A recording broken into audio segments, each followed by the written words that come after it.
Some weapons in Warframe are infamous. They have a reputation, and of course a reputation can be either good or bad. For example, the Acrid once upon a time was recognized as being the best weapon in the game. Sadly today it's kind of fallen in disregard. The Amprax and the Ignis Wraith recognized as being powerhouses, and at the other side of the spectrum you can find the Kraken with a reputation of being one of the worst secondary weapons in the game. So let's get one thing very clear. This is not for new players. If you're just starting out in Warframe and you have limited resources, this is not the weapon that you should sink those resources into. Take a look at the Atomos, link in the cards right now for a full top 10 on secondary weapons. But for the veterans, for the guys that, well, don't really have anything else to do but to max out weapons and see what they can do with it, this would be what the Kraken can do, fully maxed out. As always, my name is Leyzar, and this is the Kraken. First, let's have a quick look at how the Kraken handles without any mods equipped, and then we're gonna jump straight into the final build for the weapon. So the Kraken is a secondary weapon with no mastery rank requirement, and this is a burst pistol which will be consuming 2 ammo per shot. And as you can see, it does have a climbing recoil, so the second bullet will land far off the initial point. And that is an issue not with just the Kraken but with burst weapons in general. For example, even the Sicaros Prime has this issue. Its third bullet lands far away from the initial one. As you can see, burst pistol, the fire rate of the weapon, this will be maximum without any mods equipped. It's decent definitely, but it kinda has a tendency to spray. So let's jump into the stats to have a closer look at the almighty Kraken. So I format this one 6 times. Guys, don't do this. Okay, I honestly did this as a showcase. You do not need to do this. Let me make that very, very clear. The accuracy is 16. What happens with Magnum Force? That's the question for the Kraken. Well, Lethal Torrent, Battle Diffusion for multi-shot and minus accuracy with Magnum Force. And now you will see that this thing, it's all over the place. It's legitimately all over the goddamn place. So you can't really use Magnum Force. And you know what? That's a pity, because the Kraken can't really go into crit without Warframe Buffs, because the base critical chance is 5%. 5%, but then again, what can you expect of a no MR weapon? Fire rate of 4.42, magazine 14, noise alarming reload, long reload at 2.5 seconds, and of course the Riven disposition of 5 out of 5, because let's be honest, only veterans play with this weapon when they have nothing else to do. Status chance of 13%, again rather low. Trigger burst, and the damage on the weapon is also the last plague it faces. Impact, puncture and slash, and the highest amount of damage by far is gonna be impact. There's not a lot to salvage from the Kraken, but let's see, is this weapon really not capable of dealing with high-end targets? Here's the build. So with 6 Forma plus a Riven. This is my Riven, a loaner from a friend, thank you very much. No, I did not spend plat for something like this. Damage, multi-shot, and fire rate. Now of course a Kraken Riven can be better. If you're really in that point in Warframe when you have nothing else to do but get the best Kraken Riven that you can get, then my friends, damage, multi-shot with a harmless negative. If you take into account Warframe buffs and you want to go the crit route with a Priest of Holy Crit Harrow, then you might want to factor in critical damage into that equation as well, because critical chance is pointless considering the low base. But as it stands now, damage with Hornet Strike, multi-shot with Battle Diffusion, Lethal Torrent, and a whole lot of corrosive on the weapon with the 90 mods as well as the 260 mods. Now, I only build this much corrosive because I'm going to be shooting corrupted heavy gunners, and against units that have ferrite armor on, this is the way to go. But if you're up against more bombards, for example, then radiation is the way to go. And here's another little fun fact: the ships down on Cetus, the drop ships, are equipped with alloy armor as well, and apparently mostly all Grunier heavy machinery. But let's see what the Kraken can do on its own. No Warframe buffs, no anything. 1, 2, 3, 4, 5, 6. Well, what exactly did you expect? This is known to be one of the worst secondary weapons in the game, but as you can see, it can kill a target. It doesn't have an easy time killing a level 120 corrupted heavy gunner, no, but it can do it if you're persistent enough. But this will be just in the case of these heavily armored targets. They have a lot of ferrite armor. That is the issue here. But what I can do is show you more rudimentary units. Let's take into example something like Corpus. Yes, you guys like Corpus, don't ya? So let's spawn in some Corpus, some Crewman. Yes, Elite Crewman Eximus should do nicely for us. There we go. So we're gonna be spawning about 8 of these guys, and we're gonna go about it with corrosive, and then we're gonna be building the gas Kraken.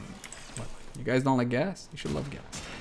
As you can see, Corrosive does a fantastic job against these guys as well. You don't really need super fancy combos when it comes to the Corpus faction. They don't have that much damage mitigation. They have a lot of shields. And against shields, you can just build straight up Toxin, or what you can do is build the Gas Elemental combo. So let's try that next and see how much better does it perform versus Corpus units.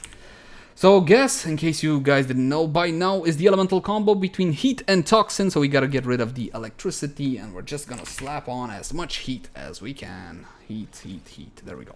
Now we got gas on the weapon, of course the same value as before, and no, still no damage because I do not want to use Augur Pack to get more impact procs. I want those yummy gas procs. So one shot on the target. You see I got plenty of procs. That's a toxin proc, of course 1870 on the target.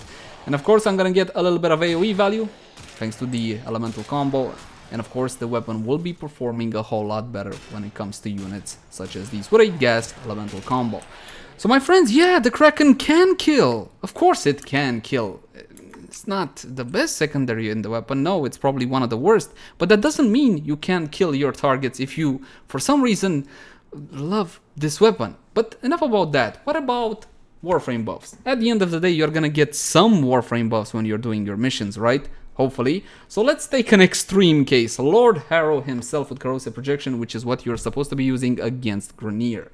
You can also use an Ampora, something like, what was it called? Pistol Lamp with 27% extra damage. But my recommendation again would be to go for corrosive projection against Grenier, or if you want to use Pistol Lamp, the advantage to this one would be the fact that it grants its benefit regardless of who the hell you're shooting. As for Arcane's Precision with Avenger, Precision will give you damage and Avenger will give you a critical chance. But wait, Harrow, well yes, but 200% on headshot. This will mean 230%, so therefore less orange, well more red, but still more orange. I could double stack 2 Arcane Avengers, but we're gonna go like this for now. And through the magic of video editing, we switched back to the corrosive setup on the Kraken, as we will be shooting corrupted heavy goons level 120. And you can have a look exactly at what the target has in the simulacrum screen. Ferrite armor 500, that's a whole lot of armor, and 700 clone flesh, though keep in mind the scaling with the level. And you can also tell exactly what damage type will be doing more or less on the screen. For example, 3 pluses mean 75%, 2 means 50, 1 means 25. So if I was to hit something like Clone Flesh with impact, you got a negative modifier of minus 25% and minus 50% for gas. So bear that one in mind. It can be useful. What? Very, very useful. Unpausing the target so they can hit me and I can get my buff. And of course Harrow's fourth ability, which will grant damage immunity to everybody in your party for a limited amount of time. But more importantly, depending on how much damage you and your party took, you're going to be getting an insane crit buff. Damage, critical chance additive after. 200% on headshot and 50% fully maxed out for body shots.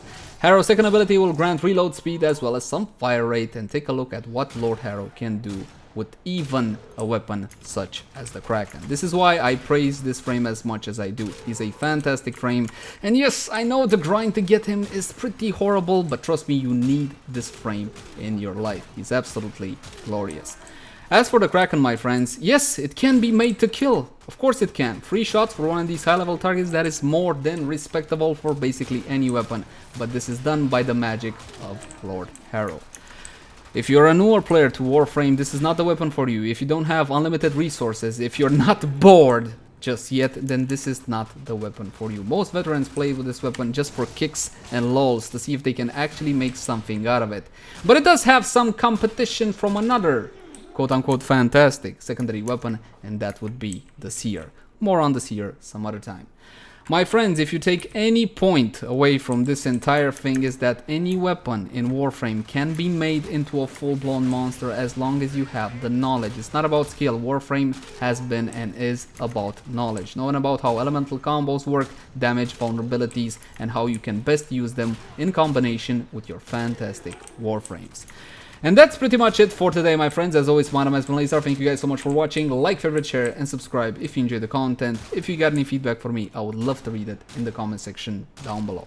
TennoCon is coming up, just a couple of days to TennoCon, and honestly, I am super excited, but unfortunately, I have to attend the wedding, so I will not see TennoCon live, but I can't wait to get back to check out all the new stuff that DE will showcase. Until next time, my friends, Bye bye!